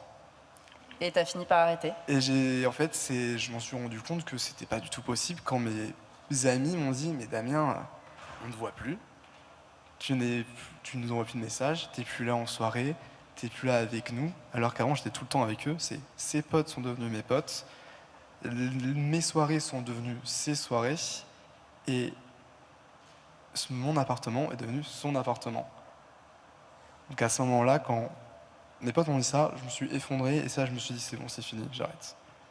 Oui, ça prouve aussi que c'est chacun ses limites en fait. C'est vraiment tout à chacun, et si toi ça te convient pas et que par contre lui ça lui convient autre chose, c'est que de facto vous n'êtes pas fait pour être ensemble. Ça fait du mal à le réaliser. Et ça fait du mal à l'ego aussi, Ouais. parce que ça se passait bien au début, et à ce moment-là tu te dis merde, encore. Faut recommencer, Faut rechercher recommencer. quelqu'un encore. Et il y a une phrase qui me fait penser à ça, c'est pourquoi j'aurais envie d'aller voir quelqu'un d'autre qui sait même pas la réponse à la question c'est quoi ma couleur préférée. Pourquoi j'ai besoin de refaire tout ce chemin-là, de refaire tout ce chemin alors que j'ai déjà ça qui est là, qui est présent. En fait, c'est la peur de perdre quelque chose qu'on a construit et de devoir tout recommencer le chemin. De recommencer le flirt, ça. comment tu t'appelles, machin, etc. Oui, c'est... Et Mais- donc de se contenter un peu de la médiocrité, ce qui était un C'est peu ça. le revers de la Mais médaille. ça, je trouve de ça, cette mais phrase ça, je trouve du que ça bien. nous enferme pas mal. Moi, je trouve qu'il y a beaucoup de personnes qui s'enferment dans... Tu sais, ça fait 1 an, 2 ans, 3 ans qu'ils sont en couple et ils osent pas partir de relations. Même des fois, c'est juste pas toxique, c'est juste que y a plus d'amour et c'est la fin. Parce que tu as peur de recommencer ce fameux truc de perdre du temps. De dire j'ai perdu du temps avec cette personne. Ah, mais faudrait pas l'optimiser comme un truc d'entrepreneur en mode C'est ça. c'est mon business model, j'ai investi du temps et tout. Je crois que dans la société dans laquelle on est maintenant, dans laquelle on évolue, c'est un peu devenu ça. C'est la relation maintenant doit être parfaite, comme on voit sur les réseaux. Et les gens, ils ont un peu normalisé ça. On vous ment sur les réseaux. Dit la créatrice de contenu. Ah oui, on montre ce qu'on veut, hein, clairement. Ouais, et du coup, effectivement, c'est pas toujours facile. Toi, tu dis que ton déclic, ça a été tes potes qui t'ont dit, mais en fait, on te voit plus, t'es plus le Damien qu'on connaît, on te voit plus, etc. Vous avez eu des déclics comme ça, ou des trucs qui vous font sortir et qui vous permettent, ou, comme tu disais, Anis, il y a un moment, en fait, quand t'es sorti de la relation, là, tu revisites le truc et tu te dis, ok, et du coup, t'apprends et peut-être que tu fais mieux dans les prochaines relations. Est-ce que vous avez comme ça des moments où ça vous a... Moi, j'ai eu 2 déclics. Dans mon ancienne relation, le déclic le déclic de la fin, je l'ai pas eu parce que j'ai un peu subi la rupture, mais je l'ai eu plus tard. J'ai un peu appris dans tout ce truc de love bombing, justement, à différencier les preuves d'amour entre les preuves d'amour qui relèvent vraiment d'un investissement et celles qui sont faciles. Je pense que c'est ça aussi la différence avec le love bombing. Dire à ta meuf, t'es trop belle, t'es incroyable, vraiment, j'ai jamais ressenti ça pour quelqu'un. C'est facile, c'est des mots, ça sort tout seul. Je veux pas dire que toute déclaration d'amour est factice, mais la réalité, c'est que c'est facile. Par contre, réfléchir à ce qui ferait plaisir à la personne, être présente, comprendre ce qui est important pour elle ou pour lui. Par exemple, est-ce que c'est la famille et du coup je vais me rendre à ces moments-là? Est-ce que c'est les temps de qualité et du coup je vais trouver du temps et je vais organiser quelque chose qui montre que je prête attention à ces centres d'intérêt?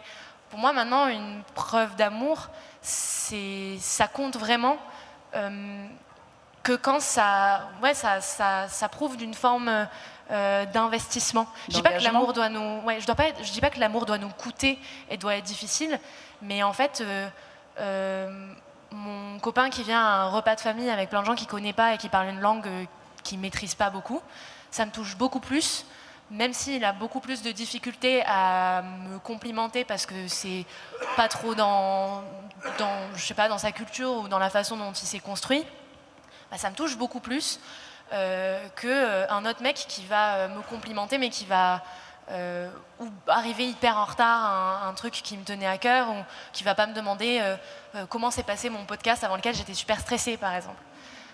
Je parle pas de là maintenant, là je suis super à l'aise.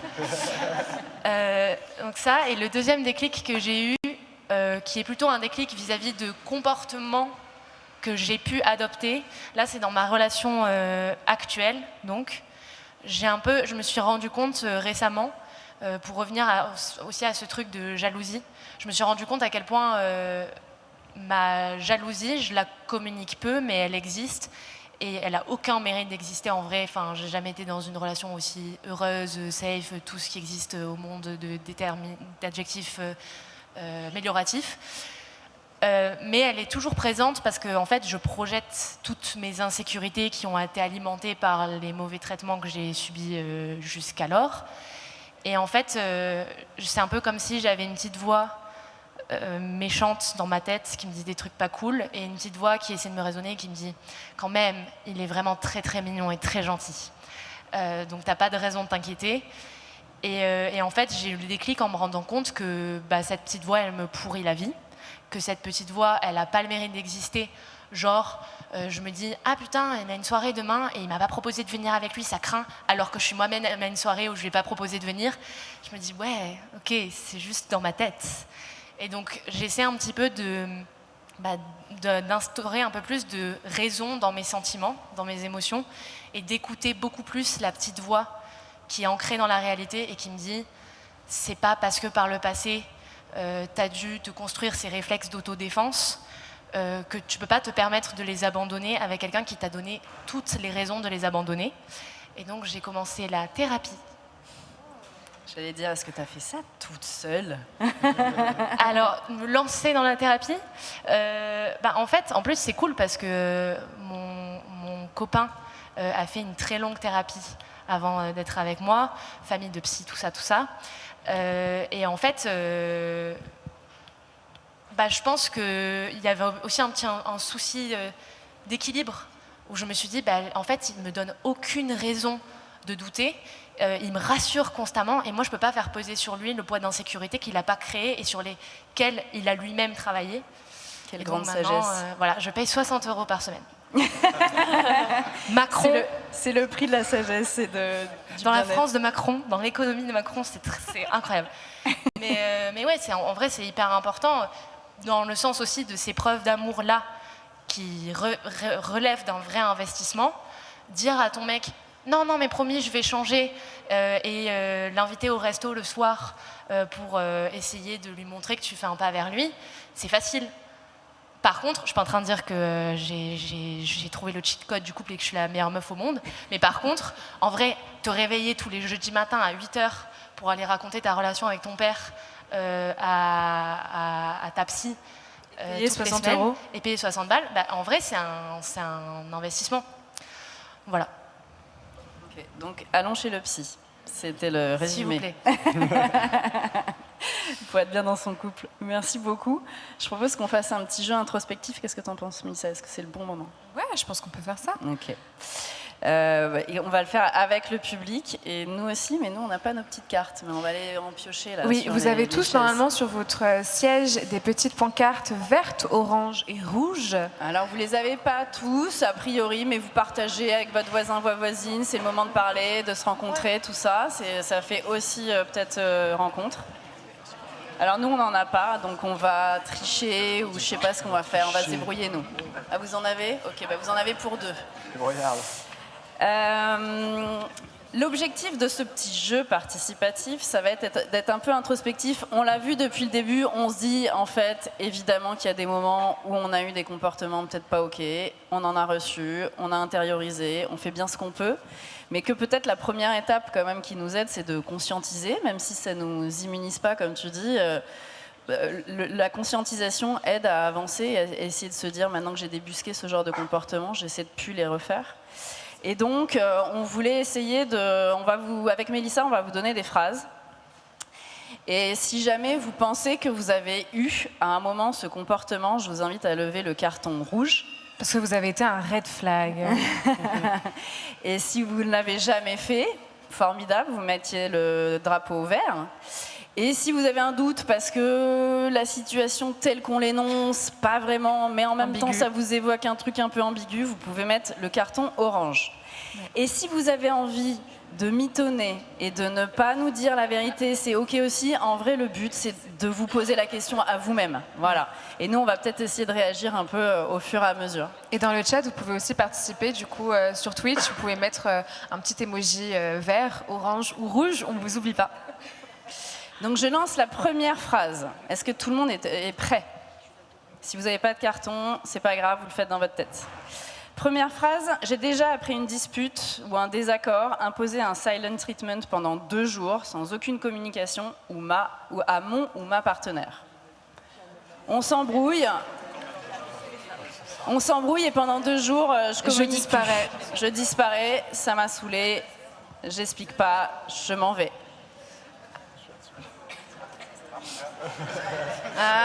Un jour, juste un jour, c'est ça pour le orange? Alors Damien, comme toi, tu as la chance d'être sur scène, on va te faire réagir à ton carton orange. Mais il y a du rouge, hein. Je vois du rouge quand même. Merci d'être honnête, merci beaucoup. Alors, moi, c'était après la rupture. Parce que la Ok. personne était encore dans l'appartement. Sauf que vraiment, à ce moment-là, je ne pouvais plus me la voir. Je ne la regardais même pas. C'était pas un silent treatment seulement, c'était aussi, je ne la regardais pas du tout. Je l'ai rendue invisible. Ok. Si c'est pas là, ça peut pas me faire de mal. Ok. Une vengeance, quoi. Ouais, c'était une bonne vengeance.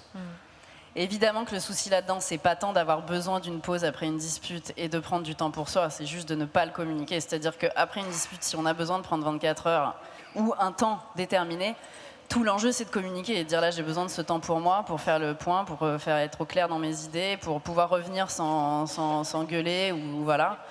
Donc là, tout l'enjeu, c'est vraiment ce truc de se dire bah, je t'ignore, je communique pas, et juste parce que moi, je vais pas bien et je suis pas capable de communiquer. Mais Ça, pas de faire une rançon de notre présence et de l'amour qu'on peut donner, ça c'est très toxique et c'est un non. Par contre, communiquer, dire j'ai besoin de temps, vous pouvez le faire.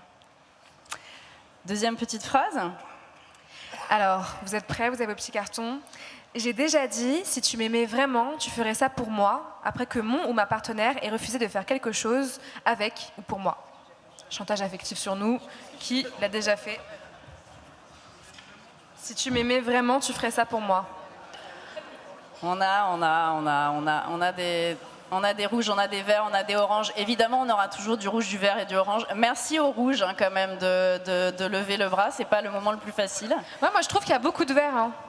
Beaucoup de verts. Vous êtes sûr que vous l'avez jamais fait? Si tu m'aimais Il y a vraiment. beaucoup de mythos, je pense. Ouais, moi je pense que vous mitonnez un petit peu. Hein. Il y a beaucoup de malhonnêtes dans la salle. Merci d'être honnête. Si tu m'aimais vraiment. Toi, en plus, tu nous as dit que tu l'avais reçu, toi, le si tu m'aimais vraiment, Anna. Ah, j'adore. Ah, tu l'as fait. Tu peux nous expliquer peut-être, ouais. En fait, c'était le fait de m'écouter, tout simplement. En fait, ça revient avec le silence treatment, du coup, de tout à l'heure. C'était du coup, j'étais en relation donc, avec un homme qui m'écoutait pas et c'était compliqué de s'exprimer tous les deux. On n'avait pas un espace safe pour s'exprimer parce que tous les deux, on était tout le temps en opposition avec nos émotions. En fait, on voulait imposer à l'autre notre façon de voir les choses et de vivre et aussi de communiquer. Et moi, je lui ai dit, si tu m'aimais vraiment, tu communiquerais clairement avec moi, tu ferais ça, tu serais OK. Mais est-ce que des fois, du coup, il n'est pas légitime? Ça pose question. C'est ce que j'allais dire. Ça dépend, parce qu'en fait, là, c'était vraiment faire du chantage si la personne refuse de faire quelque chose. Mais il y a des choses qui sont légitimes et nécessaires. Donc, qui répondent à un pondérer besoin. un petit peu Ouais. Oui. Ça répond à un besoin, mais ça reste quand même du chantage parce que j'aurais pu l'exprimer autrement. J'aurais pu lui dire, en fait, s'il y avait clairement des red flags, j'aurais pu lui dire, on n'arrive pas à s'entendre, on n'est pas en accord, on n'arrive pas à s'écouter, c'est stop. Je lui ai pas dit, je lui ai imposé le silent treatment du coup, pendant 24 heures. Il faisait que de m'envoyer des messages, sauf que je lui avais déjà dit ce que j'avais à dire. Et ensuite, après, je lui ai dit, si tu m'aimais vraiment, tu m'écouterais, quoi. Ouais, mais après, je trouve que c'est aussi... quand on est dans une relation avec quelqu'un qui n'est pas sain, on est obligé pour surpasser le l'éduquer. truc oui, parfois d'adopter des techniques en miroir en fait. Et je pense que c'est ce qui fait culpabiliser souvent beaucoup les personnes qui sont les premières à subir le comportement toxique de l'autre, c'est que tu es obligé de répondre par de la toxicité. Bien sûr, au bout d'un moment, c'est vrai que on répond avec la même arme que l'autre personne. On ne peut pas se laisser taper par un bâton et puis réagir en faisant des fucks, quoi. Enfin, je sais pas. Ouais, non, vraiment. C'est vrai que peut-être qu'il y avait une échelle dans le sens où j'ai agi à part égale entre guillemets de la douleur que j'ai ressentie. Ça ne veut pas dire que. Après, c'est avec mon introspection actuelle, hein. Mais maintenant, je pense que je n'adopterai pas un comportement toxique parce que la personne a adopté un comportement toxique. Je mettrai fin ou voilà. Ouais, mais vous l'avez tous et toutes dit, hein, le comportement toxique appelle une réaction toxique et entretient un espèce de cercle toxique. Donc pour s'en sortir, c'est toujours très difficile, surtout dans des situations où on ne répond pas à tes besoins, etc. Donc l'idée n'est pas là de se fouetter et de se dire « Ouh, je suis vilain ou vilaine », mais effectivement, à nouveau, de conscientiser, de se dire à quel endroit j'aurais peut-être pu faire autrement, dire, exprimer autrement. J'en profite juste quand même pour parler dans un contexte plus intime. Si votre partenaire vous dit si tu m'aimais vraiment, tu coucherais avec moi. Si tu m'aimais vraiment, tu partagerais un moment intime avec moi. C'est des violences sexistes et sexuelles. C'est un viol. Donc faites attention à vous. Et non, on peut refuser aussi des moments intimes avec une personne qu'on aime. Voilà, c'est important de le rappeler. Et notamment quand on est en couple. Parce que ça s'appelle le viol conjugal et que c'est celui qui est le plus banalisé. Et c'est 50% des viols, voilà. Des viols conjugaux. Et ça, encore maintenant, c'est super banalisé. Je sais que dans toutes les conversations que j'ai, notamment avec les jeunes, il y a vraiment ce truc de oui, mais on doit à notre partenaire une intimité, une sexualité, sinon on n'est plus des partenaires, on n'est plus des amoureux, etc. Et ça, c'est vraiment une pensée extrêmement toxique. Et c'est au regard de la loi, d'ailleurs, c'est encore pire d'être en couple. La peine est plus forte quand on est en couple, quand on ne l'est pas. Et puis le consentement vient de passer, donc il y a quand même des choses bien qui se passent en France. Ça y est, le consentement est enfin rentré dans la loi. Donc préservez-vous, préservez votre consentement. Et vous en avez toujours un, même si vous êtes marié, en couple, quelle que soit l'étiquette, ne vous oubliez pas. Voilà. Nouvelle petite phrase. Je fais des remarques blessantes à mon mec ou ma meuf devant nos potes, parce que de toute façon, je considère qu'on n'a rien à cacher. Et donc voilà, je fais régulièrement des remarque blessante à mon mec ou ma meuf hier en rouge qui s'est levé, mais direct. Ok, il y a des fois rouges. sur le ton de l'humour, hein. Des Là, fois, il y a des petits clashs qui partent. Il y a un peu plus de rouge. Ok. Il y a de grosses hésitations. C'est un orange, peut-être. C'est un orange. Voilà. Un doute. Ça cache, on est évidemment sur le fait d'humilier quelqu'un, en fait, de rabaisser quelqu'un. C'est déjà pas vrai, c'est déjà pas ok dans l'intimité, mais en plus en public, c'est d'autant plus néfaste et douloureux. Donc effectivement, là, on a vachement intégré le qui aime bien châtie bien. Oui. Et donc la blague. Si les garçons ils te tirent les cheveux, c'est qu'ils t'aiment. Dans les cours d'école, évidemment.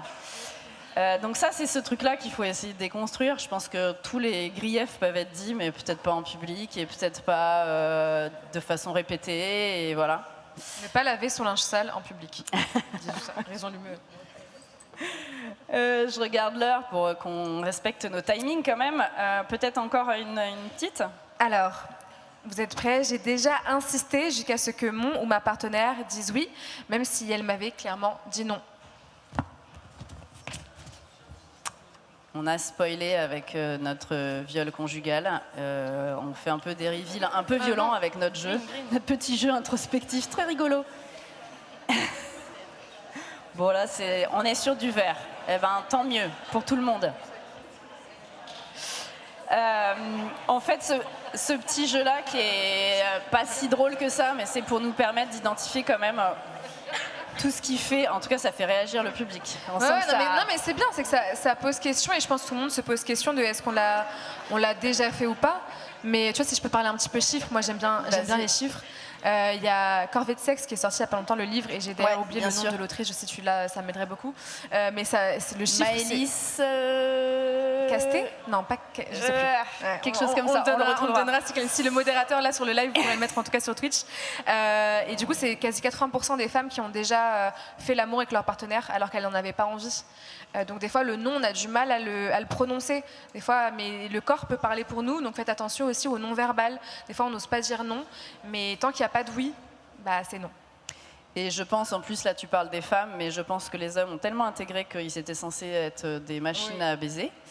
qui devait toujours avoir envie. Que vous aussi, vous avez un consentement, spoiler. Petit à petit, ça va conscientiser. Je pense que ça va remonter beaucoup plus. Clairement, voilà, le consentement marche dans les deux Il y a sens. ce truc de... Moi, je l'avais un peu théorisé comme ça, où nous, on est des objets désirés constamment, et vous êtes des sujets désirant constamment, les hommes. Et du coup, vous avez l'impression que vous avez tout le temps envie. Si vous n'avez pas envie, vous êtes des faux. Vous n'êtes pas des vrais hommes. Alors vous avez le droit de pas avoir envie. C'est OK, en fait. Merci pour ce petit rappel. Donc effectivement, en tout cas, ces signaux-là, il y en a plein, notamment Saint-Laurent, ils ont un site neuf que j'ai envie de vous citer. Donc, qu'on a fait en fait avec ces petits jeux, le fait d'ignorer quand on n'est pas bien et quand on est dans un mauvais jour, d'ignorer l'autre, le chantage quand on refuse quelque chose, l'humiliation pour rabaisser, la manipulation pour forcer à faire quelque chose et convaincre d'eux, la jalousie, quoi que tu fasses et quoi que tu sois, la personne est toujours jalouse. Le contrôle, notamment des déplacements ou de la façon de s'habiller, on en a parlé, vous l'avez parlé dans vos vécus. L'intrusion dans les téléphones ou dans la géolocalisation, ça on n'en a pas parlé, mais je pense que c'est aussi très banalisé. Mettre des AirTags dans les voitures de vos mecs, les filles, c'est pas OK. Hein. Même si c'est des gros queutards et je sais pas trop quoi, il y a toujours, c'est souvent sous couvert, soit les mecs ça va être pour protéger, je suis inquiet pour elle, donc je veux qu'elle me partage sa géoloc, et les filles ça va être parce que je pense qu'il me l'a fait à l'envers, donc je le géolocalise. En fait ça fait partie aussi de notre liberté individuelle, on n'est pas obligé, on n'est pas censé rendre des comptes en permanence et dire où on est tout le temps, voilà. Donc après chacun deal dans son couple comme tu dis, après chacun met des règles, et si vous êtes tous les deux super d'accord avec le fait de vous géolocaliser et de savoir où vous êtes à tout moment, mais en tout cas c'est un truc qui se fait avec c'est le fait de checker tout le temps. Exactement. Tu peux avoir la localisation de ta partenaire parce que c'est aussi safe, mais de tout le temps regarder, je sais que les maps Snapchat ça réveille pas mal de névroses là-dessus. Hein. Ouais. Dans les autres signes, il y a effectivement aussi le fait d'être éloigné des amis ou de la famille. Tu en as parlé dans ton vécu, ça c'est quand même un signe assez dangereux. Et puis le dernier, l'intimidation, pour me faire peur ou me faire douter. On parle souvent, encore un terme anglicisme, de gaslighting, tout le temps te faire douter de tes propres émotions, de tes propres ressentis, et donc de n'être jamais dans l'écoute de ce que tu es en train de vivre et de les nier. Ça c'est effectivement un red flag. Et ce qui est intéressant tout à l'heure dans le programme de Saint-Laurent, ils invitent à se poser 3 questions pour savoir justement si, en tout cas quand on a un doute, et à identifier si on est dans une relation toxique. Et je trouve les questions sympas, donc je vous les partage. La première, c'est est-ce que tu remarques un manque de liberté dans ta relation intime?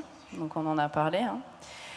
Est-ce que tu as peur des conséquences ou représailles quand tu ne vas pas dans le sens des demandes de ton ou ta partenaire?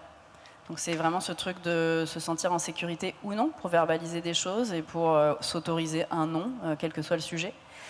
Est-ce que tu fais extrêmement attention à ne pas contrarier ton ou ta partenaire, à ne pas le ou la mettre en colère, et pourquoi?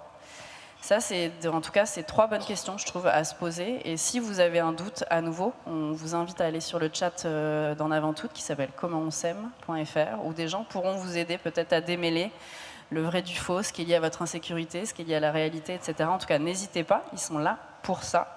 Peut-être pour sortir de là avec des notes un peu positives, si on a beaucoup parlé de red flag, on a beaucoup parlé de signaux, de relations abusives, de relations toxiques, de red flag. Selon vous, qu'est-ce qui pourrait justement être le signe d'une relation saine, au contraire, si on doit se tourner vers ce qui nous donne envie et ce vers quoi on a envie de se tourner? Donc pour moi, une relation saine, ce serait...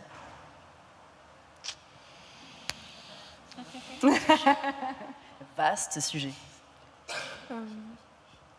Vas-y, si tu je veux bien, si personne a envie de prendre la parole. Pour moi, une relation saine, c'est une relation basée sur une confiance mutuelle, une rencontre, le fait de apprendre à connaître la personne avant de s'engager. C'est compliqué de s'engager avec quelqu'un qu'on connaît partiellement. On ne connaît jamais tous les aspects d'une personne, bien sûr. Et dans une relation, on va être encore plus présent dans la vie d'une autre personne, donc on va découvrir plus d'aspects. Mais ouais, déjà, la rencontre, la communication, l'empathie, c'est très important. Une personne qui n'est pas dotée d'empathie, laisse tomber s'il te plaît, pour te faire écouter ou te faire respecter. Ça va être compliqué si la personne elle trouve que c'est pas légitime. Souvent c'est un peu lié. Hein. Et puis sinon, la patience. Patience, c'est très important. J'ai un chéri très patient et grâce à lui, grâce à nous, à nos efforts, ça nous permet de construire une relation solide et donc saine, je pense. Voilà, c'est un green flag. Merci. Damien? Attends, je suis un diesel. Tu veux qu'on laisse la parole à quelqu'un d'autre? Ouais, je veux bien. Moi, j'ai peut-être quelque chose, ce serait le sentiment de sécurité, surtout le sentiment de sécurité émotionnelle, qui va avec la confiance vis-à-vis de l'autre, et le confort qu'on peut retrouver avec l'autre, notamment, moi c'est quelque chose qui est très personnel, le confort avec le silence. Pas tout le temps parler, d'être OK avec le fait de juste vivre à deux, pas forcément de tout le temps discuter et de ne pas ressentir une pression à être tout le temps là, à juste vivre à deux, être confort et être en sécurité et avoir conscience que tout va bien même s'il ne se passe pas forcément quelque chose, mais que c'est OK. Trop bien. Pour moi, il y a le fait de s'écouter, le fait de se sentir capable effectivement de parler des problèmes sans avoir peur de blesser l'autre. On peut blesser, mais parfois juste dire « Ah bah ça m'a blessé, je préfère qu'on en reparle plus tard, quand j'aurai un peu deal avec mes émotions de mon côté. » Se poser des questions aussi.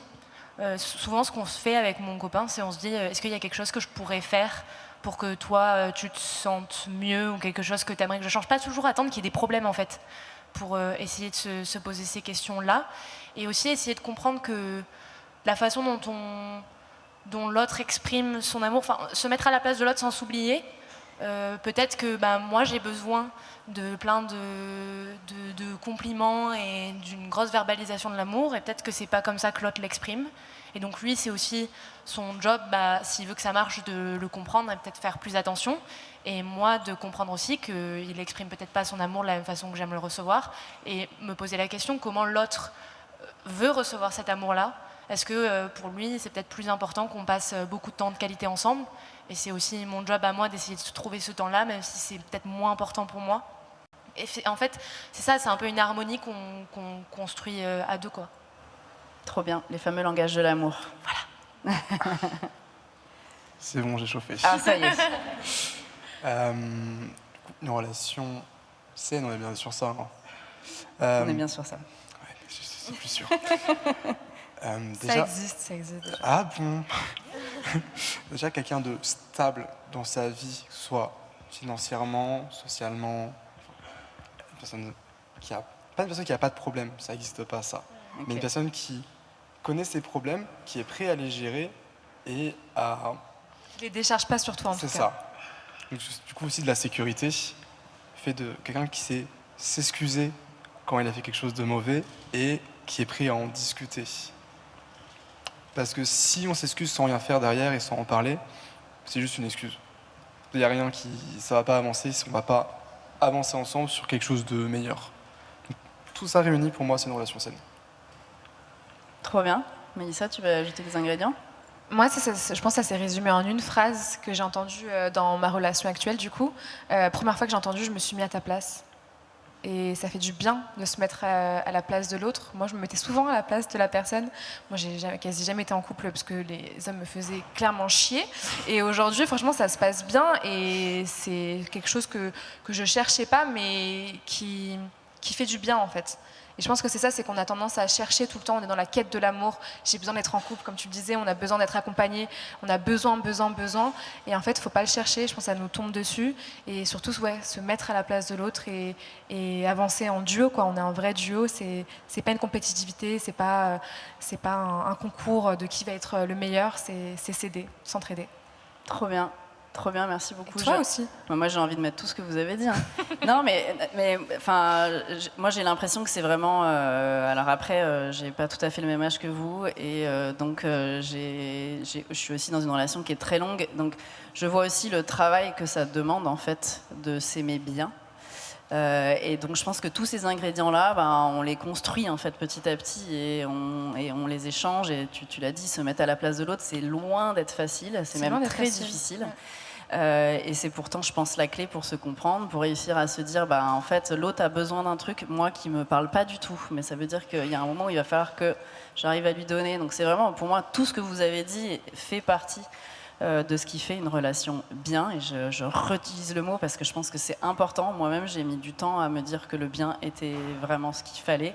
Et non pas le truc qui fait palpiter, qui te met une tachycardie, quoi. Parce que, a priori, c'est que ton corps est en panique. Voilà, tout ça, mais c'est vrai que c'est difficile de résumer tout ce qu'on s'est dit, mais en tout cas, je pense qu'on a noté que dans une relation abusive, a priori, la problématique surtout, c'est que les limites sont soit ignorées, soit franchies en permanence, que tes limites ne sont pas respectées, et puis que les partenaires, parfois, justement, qu'il y a un partenaire qui cherche à maintenir le contrôle ou la domination sur un autre, versus même si toutes nos relations sont différentes et que toutes les règles d'un couple ne sont pas toutes les mêmes, mais vous avez quand même dit beaucoup de choses là qui se ressemblent, qui a priori font une relation saine. Donc on va essayer tous et toutes de tendre vers ça, même si c'est beaucoup de travail.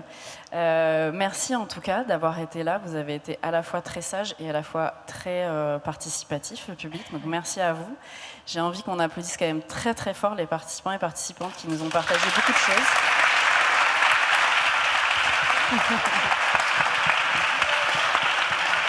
J'ai évidemment envie de remercier en avant toute qui nous accueille et qui a fait ce musée du patriarcat. J'espère que vous allez tous et toutes aller le voir parce que vous pouvez monter. ça fait beaucoup de bien. C'est très drôle. C'est assez, je sais pas, c'est galvanisant, moi je trouve, d'aller dans ce musée du patriarcat. J'espère qu'il existera vraiment un jour. J'espère qu'on pourra se dire dans quelques années que tout ce qu'on se dit là, qui paraît parfois fou, qu'on nous dise que ouais, c'est juste la nouvelle normalité et que ça semblait fou qu'on puisse être dans des relations comme ça avant. Merci beaucoup Mélissa de m'avoir accompagnée. Merci à toi. Évidemment. Merci à toi. On va bientôt vous laisser pour le stand-up et Mélissa vous l'introduira, mais j'ai une petite question rituelle en fin d'épisode pour ceux qui savent. Je vous invite à partager un titre de chanson. Une chanson, une musique qui vous fait du bien, qui parle de relations, de désir, de sexualité, pourquoi pas, et qui vous touche pour qu'elle puisse rejoindre. On a une playlist sur Spotify et Deezer, la playlist La Chose Étrange, avec tous les titres des participants. Vous êtes déjà une centaine à être passés donc elle commence à être bien chargée et elle est vraiment très cool. Donc, quel est le titre que vous aimeriez partager ? Je commence. J'ai l'impression. Moi, c'est Hustleuse de H. John Crack. C'est un rappeur parisien qui commence à être bien connu et qui a fait cette chanson qui s'appelle Hustleuse, donc qui parle en fait de sa petite copine. Et il en parle surtout tout le long et il lui présente ses qualités, il parle à quel point il est fier de ce qu'elle est, qu'il l'admire également. Et c'est une chanson que j'aime beaucoup parce qu'elle est très calme et que j'aime beaucoup comment il écrit. Et voilà, tout simplement, c'est ma chanson que je recommande. Trop bien, merci Anis pour la reco. Moi je découvre des titres à chaque fois, je suis trop contente. Moi, vu que j'ai 50 ans et qu'apparemment j'écoute Nostalgie, c'est Un homme heureux de William Sheller. Parce qu'à chaque fois que je l'écoute, j'ai un peu envie de chialer quand même.